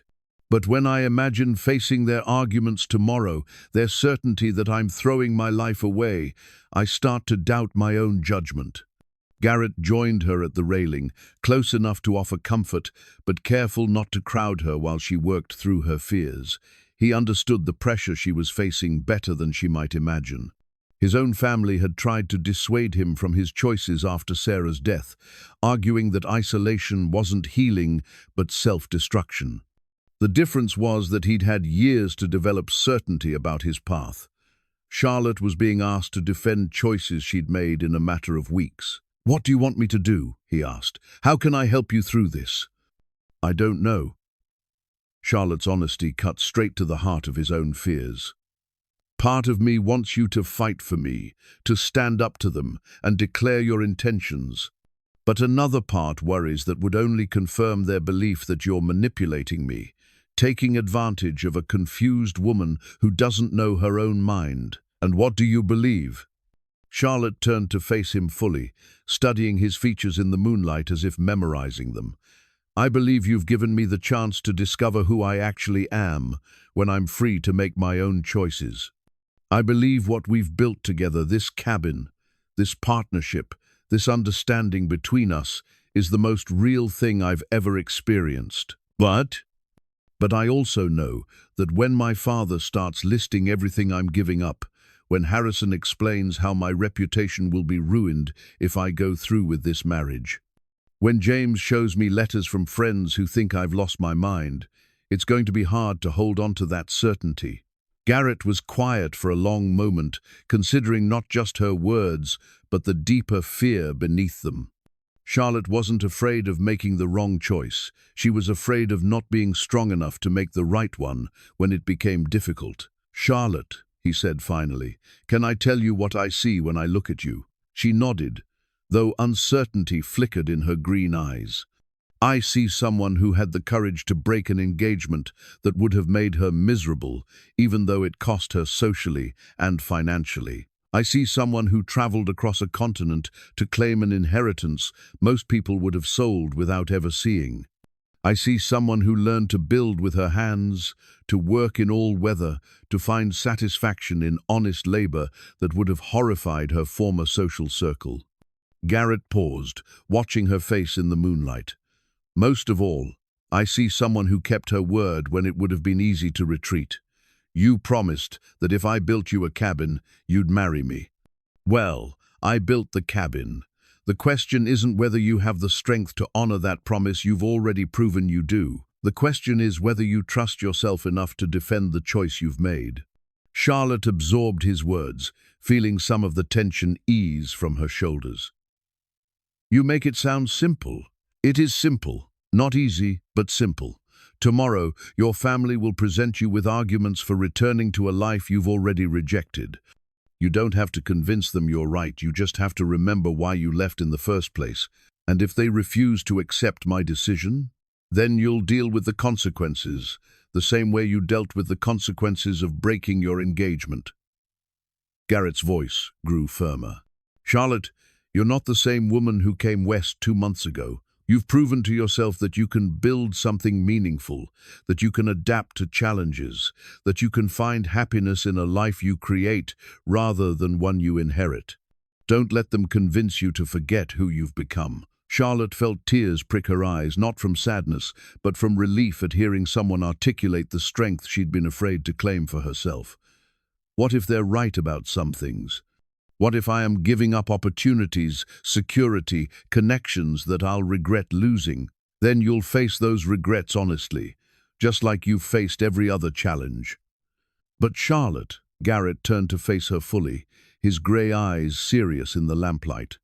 "In all the weeks we've worked together, building this cabin and planning our life, Have you once expressed regret about the choices that brought you here? She considered the question carefully, reviewing the moments of doubt and difficulty she'd experienced over the past 2 months.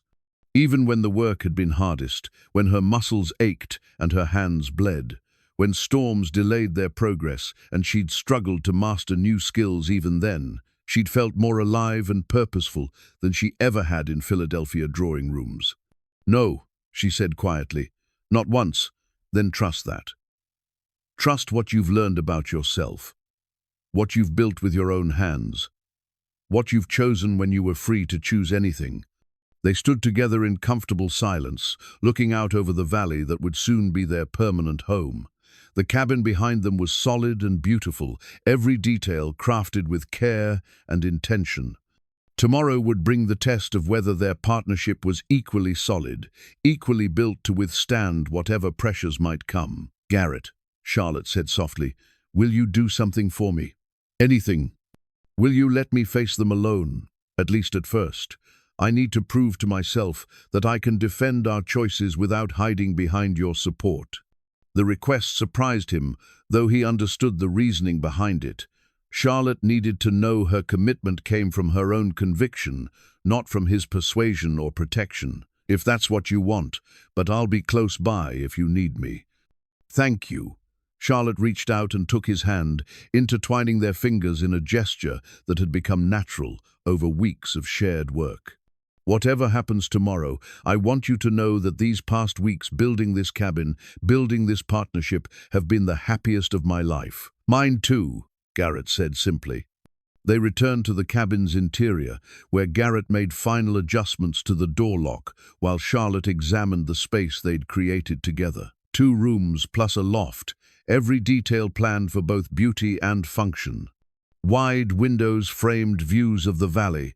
The stone fireplace would warm winter evenings, and the kitchen was positioned to catch morning light while avoiding afternoon heat. But more than the physical space, the cabin represented something deeper, a tangible symbol of their ability to work together toward a shared goal, to blend her vision with his skills, to create something neither could have built alone. "It's perfect," Charlotte said, running her hand along the smooth wooden mantel Garrett had carved, with a subtle pattern of leaves and vines.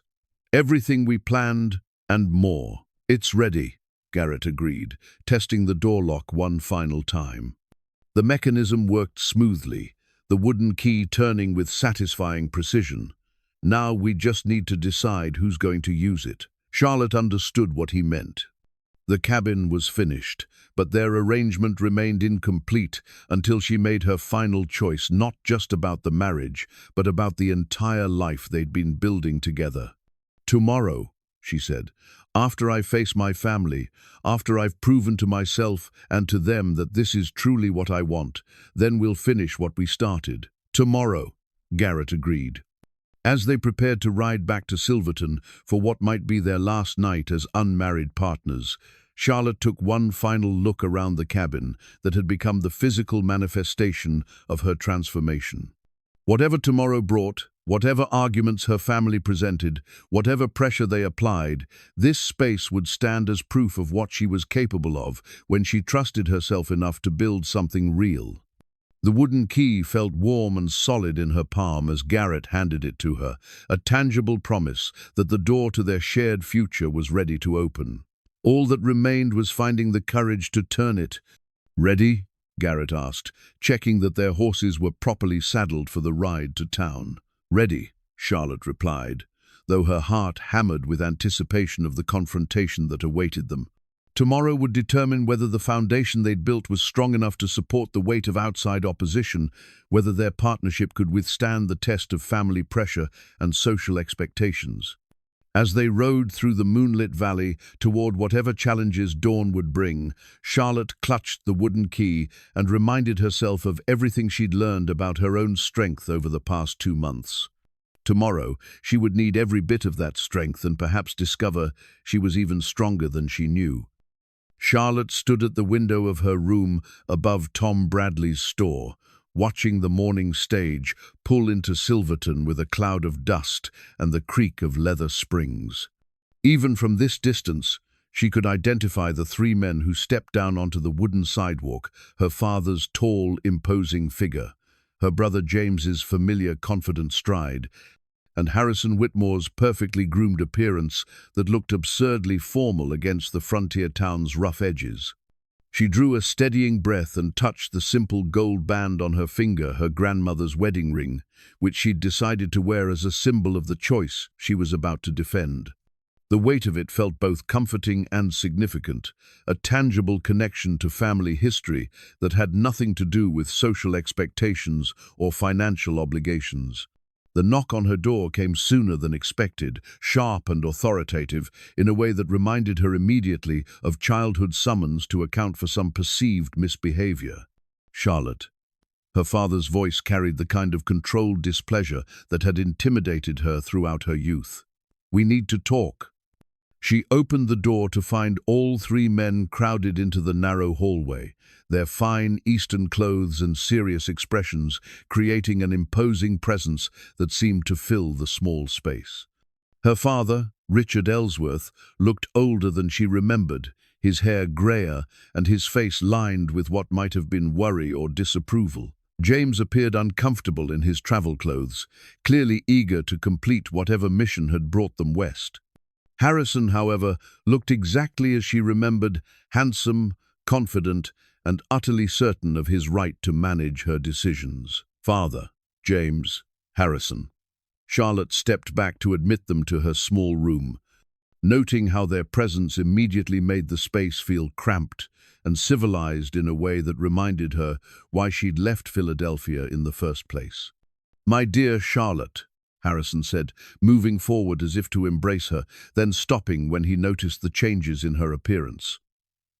"Good heavens, what has this place done to you?"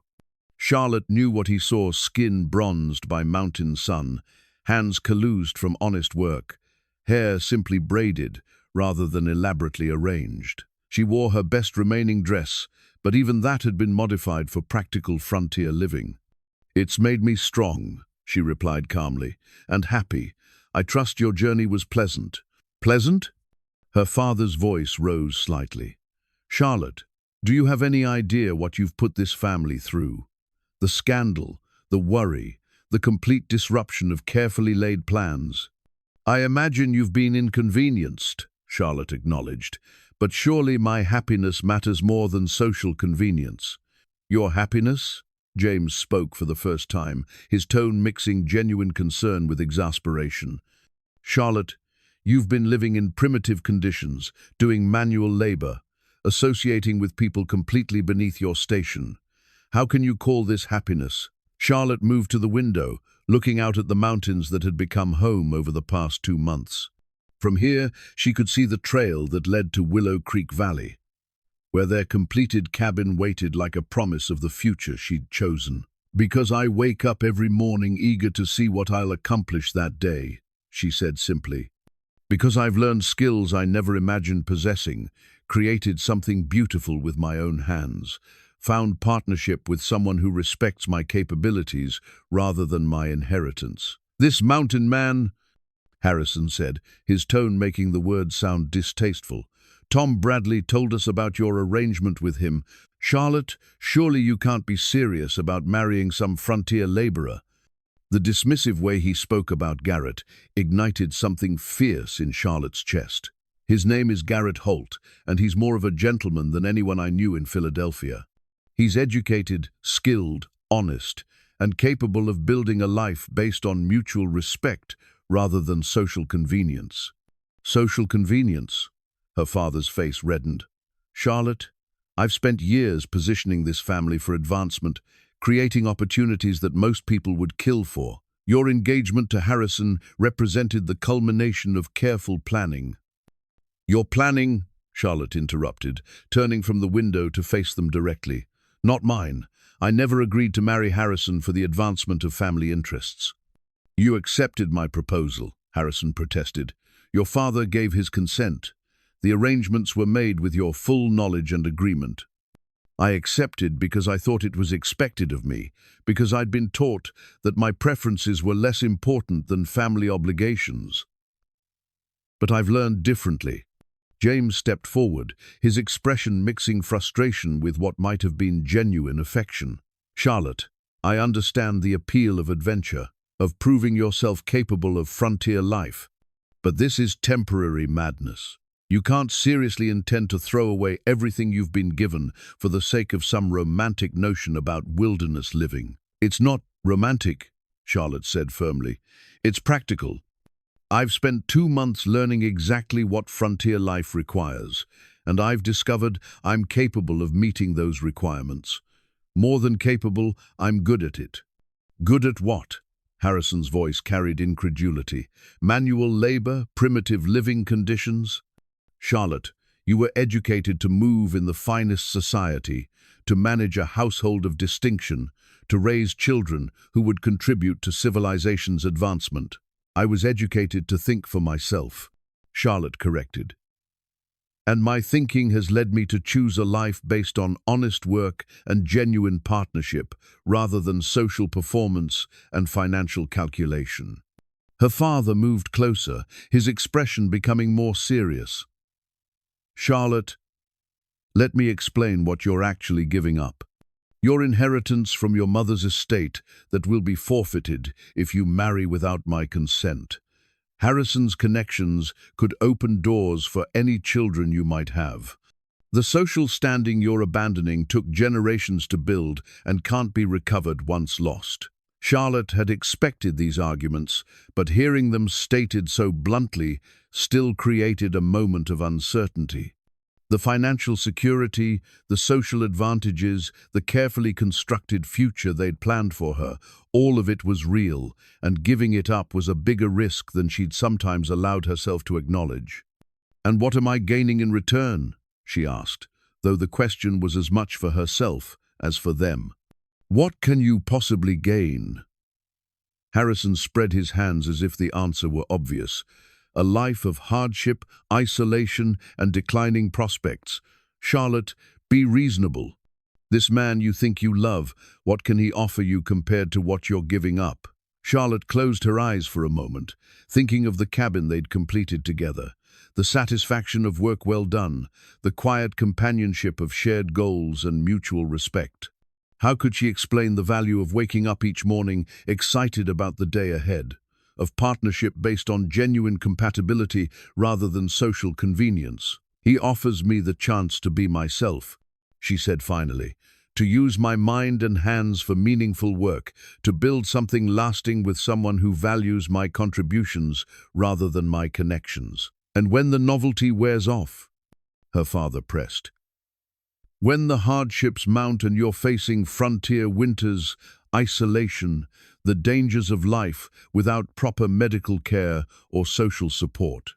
Then I'll face them with a partner who's proven he can handle whatever challenges arise," Charlotte replied. "And I'll face them as someone who's proven the same thing to herself." The room fell silent as the four of them absorbed the weight of what was really being decided. This wasn't just about choosing between two men or two lifestyles. It was about choosing between two fundamentally different approaches to what made life meaningful. "Charlotte," Harrison said, his voice becoming gentler, "I understand this has been an adventure for you, but adventures end. Real life requires stability, security, social connections that can sustain you through difficulties. I'm prepared to overlook this episode if you'll come home with us today." The offer hung in the air between them, representing not just forgiveness, but a return to everything she'd known and rejected. Charlotte looked at each of their faces, her father's mixture of anger and genuine concern, James's brotherly worry, Harrison's confident assumption that she would ultimately see reason. "I appreciate your concern," she said finally, "all of you. But I need you to understand that this isn't an episode or adventure I'm recovering from. This is my life, chosen deliberately after careful consideration of what I want and what I'm capable of achieving." "And what about what you owe to family?" her father demanded. "To the investments we've made in your education and position." "I owe you gratitude for those advantages," Charlotte acknowledged. "But I don't owe you the right to determine how I use them. You raised me to be intelligent and capable. Surely you can respect the choices that intelligence and capability have led me to make." She moved to her small travel bag and withdrew the wooden key Garrett had carved for their cabin door. In the morning, light filtering through the window, the oak wood gleamed with the patina of careful craftsmanship. "This is the key to the home I've built," she said, holding it up for them to see. "Not just the cabin, but the life I've chosen. In 1 hour, I'm going to ride to Willow Creek Valley, unlock that door, and marry the man who helped me build it. You're welcome to attend if you'd like to understand what I've chosen, or you can return east with my regrets, but without me." The finality in her voice seemed to surprise them all, including herself. But as she spoke the words, Charlotte felt a settling certainty that this was exactly what she intended to do, not because it was easy or comfortable, but because it was right. The ride to Willow Creek Valley felt different from all the others Charlotte had made over the past 2 months. Behind her rode not just Garrett, but also Tom Bradley serving as witness, and surprisingly, her brother James, who had asked at the last moment to attend what he called this momentous mistake. Her father and Harrison had returned to their hotel rooms to consider their next moves, but James's presence felt like a bridge between her old life and her new one. The morning sun painted the valley in shades of gold and green, highlighting the meadow where their cabin sat, waiting like a promise, finally ready to be fulfilled. Charlotte felt her breath catch as they crested the final rise and saw the completed structure solid log walls, a stone chimney sending up a thin curl of smoke, windows that caught and reflected the mountain light. "Good Lord," James breathed, reining in his horse beside hers. "Charlotte, that's actually quite impressive." "It's home," Charlotte said simply, though pride warmed her chest at his obvious surprise. Garrett had arrived earlier to light the fire and make final preparations. He stood waiting on the front porch, dressed in his best clothes, but still unmistakably himself, competent, quiet, solid, as the mountains that surrounded them.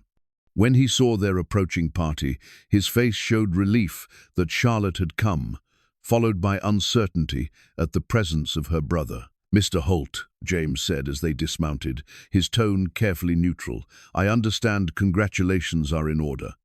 "That depends on your sister," Garrett replied, his grey eyes finding Charlotte's. "Are you ready for this?" Charlotte looked at the cabin they'd built together, then at the man who'd helped her discover who she could become when she trusted herself enough to build something real. The wooden key felt warm and familiar in her palm. "I've been ready for weeks," she said. "The question is whether you are." Garrett smiled then, the first truly relaxed expression she'd seen from him since her family's arrival had been announced. "I've been ready since the day you challenged me to build something worth keeping." Tom Bradley cleared his throat, looking slightly uncomfortable with his role as officiant. "Well then, I suppose we should get to it. Though I have to say, this is the first wedding I've performed in front of a cabin the couple built themselves." They gathered on the front porch, Charlotte and Garrett facing each other, while Tom opened the small prayer book he'd brought from town. James stood to one side, his expression mixing resignation with what might have been growing respect for what his sister had accomplished. "Before we begin," Charlotte said, "I'd like to say something." Tom nodded, and Charlotte turned to face her brother directly. "James, I know you think I'm making a terrible mistake. I know you came here hoping to talk me out of this marriage, this life, these choices that seem so foreign to everything we were raised to value." "I did," James admitted.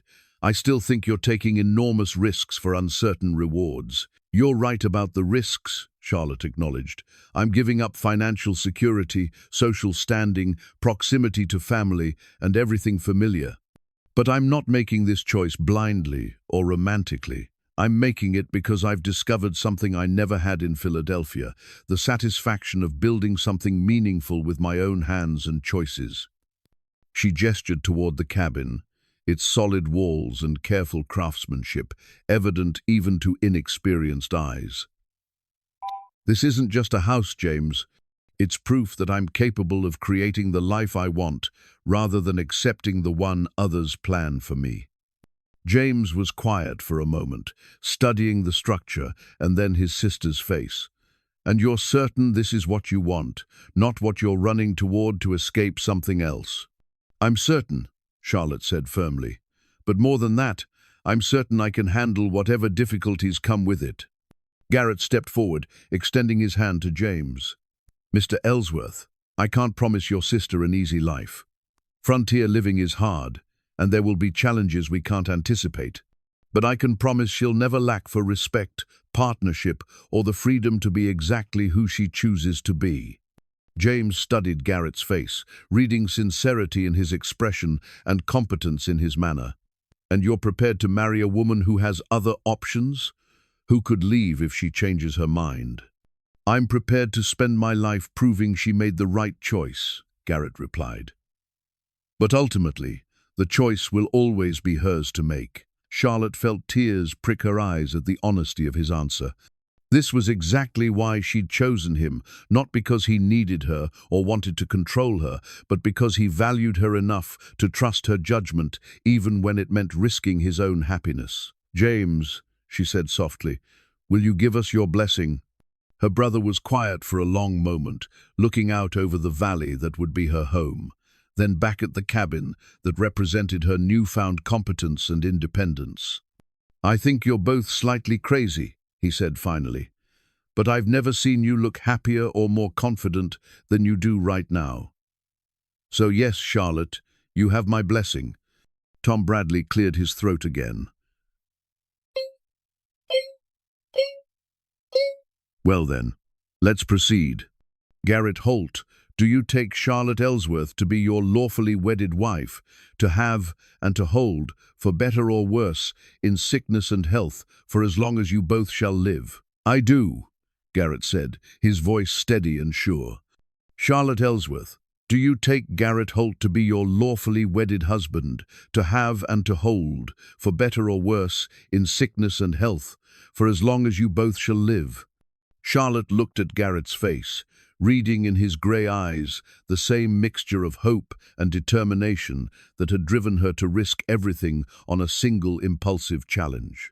But it wasn't impulsive anymore. It was the culmination of weeks of shared work, growing understanding, and mutual respect that had proven itself stronger than doubt or outside pressure. "I do," she said clearly. "By the authority vested in me by the territory of Colorado," Tom announced, "I now pronounce you husband and wife. Garrett, you may kiss your bride." Garrett stepped forward and took Charlotte's hands in his calloused palms, meeting calloused palms, in a gesture that acknowledged everything they'd built together. When he kissed her, it was gentle but certain, a promise sealed rather than a beginning ventured. James stepped forward and embraced his sister, whispering in her ear, "I hope you'll be very happy, Charlotte, and I hope you'll write to let us know how this grand experiment works out." "I will," Charlotte promised, "but James, don't think of this as an experiment. Think of it as me finally becoming who I was meant to be all along." Charlotte turned to the cabin door, fitting the wooden key into the lock Garrett had crafted with such careful precision. The mechanism turned smoothly, and the door swung open to reveal the space they'd created. Together, 2 rooms and a loft, every detail planned for both beauty and function. But more than the physical space, the open door represented the future they'd chosen to build together, based on honest work, mutual respect, and the courage to trust that some promises were worth keeping, regardless of what they cost. As they crossed the threshold together, Charlotte felt the settling satisfaction of a choice well made. Behind them lay the security and conventions of her old life. Ahead lay the challenges and rewards of the life they would build together. The foundation was solid, the walls were strong, and the future was theirs to shape. The hearthstone glowed with warm firelight, welcoming them home to the life they'd built log by log, choice by choice, promise by promise. Outside, the mountain valley stretched peaceful and enduring, ready to shelter whatever storms might come. Inside, Charlotte and Garrett began the careful work of building a marriage as solid and lasting as the cabin that would house it.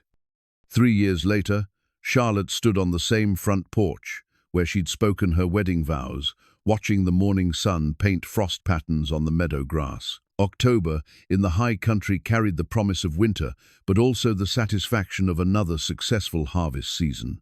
The root cellar was full of preserved vegetables, the smokehouse held enough meat to last until spring, and the woodshed contained split logs stacked with the precision that had become second nature to both her and Garrett. The sound of approaching horses drew her attention to the valley trail, where a familiar figure rode toward their cabin.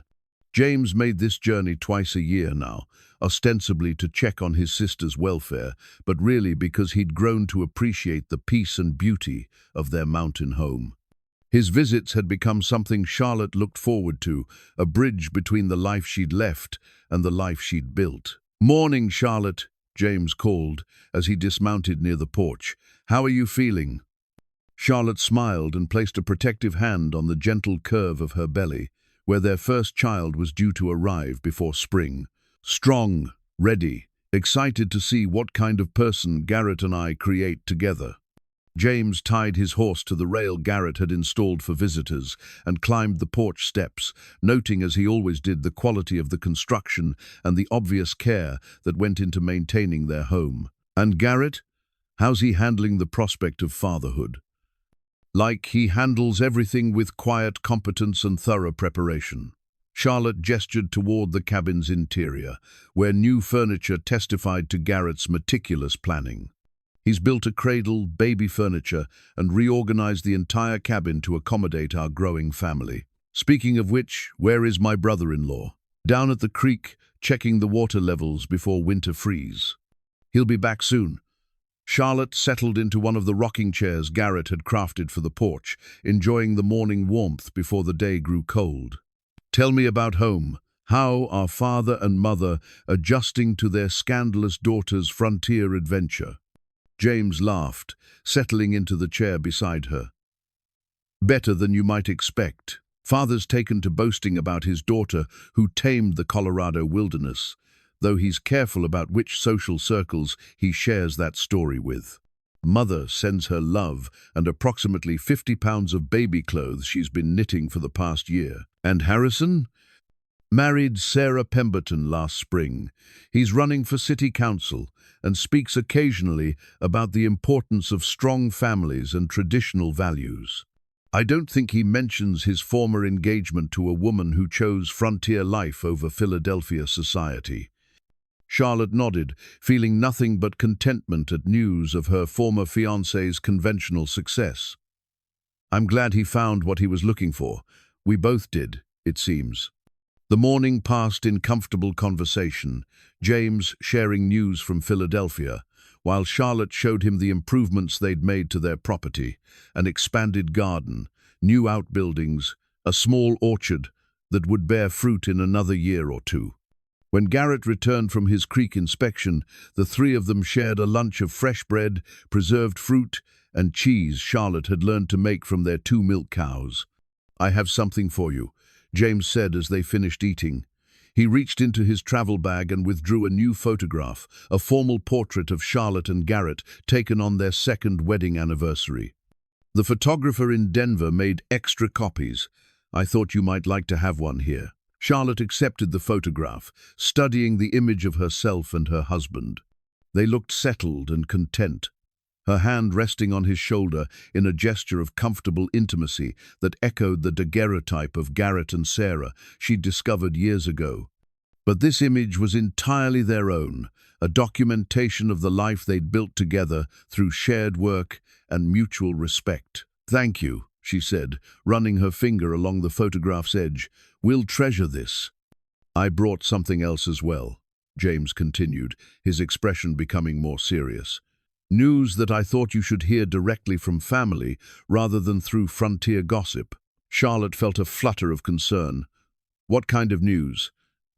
"Great-aunt Millicent's attorney contacted father last month. Apparently, she left additional provisions in her will that only came into effect after you'd been married 3 years and could demonstrate successful management of the Colorado property."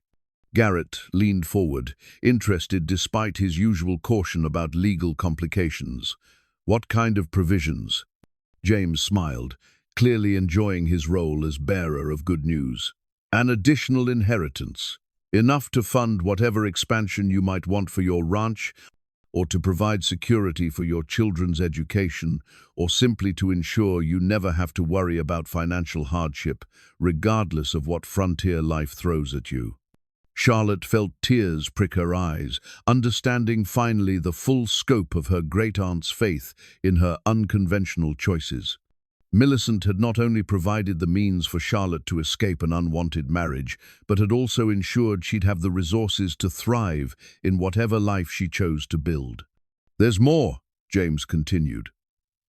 The attorney mentioned that Aunt Millicent left detailed journals about her travels and adventures. She wanted you to have them when you were ready to appreciate the parallels between your lives. "She understood," Charlotte said softly. "Even from a distance, she understood what I was trying to accomplish. I think she knew you'd need time to discover your own strength before you could appreciate how remarkable it was," James replied.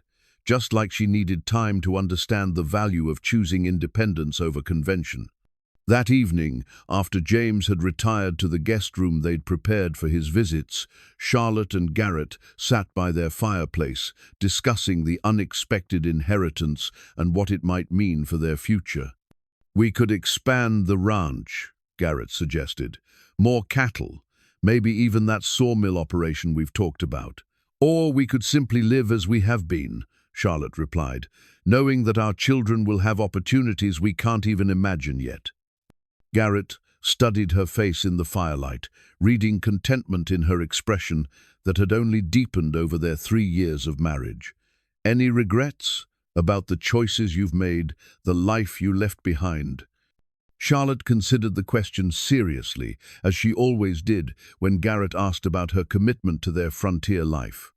Over 3 years, they'd faced challenges that had tested everything from their physical endurance to their emotional resilience, severe winter storms that isolated them for weeks, a drought that threatened their first year's crops, illness that required days of travel to reach medical care. But they'd faced every challenge together, their partnership deepening with each obstacle overcome.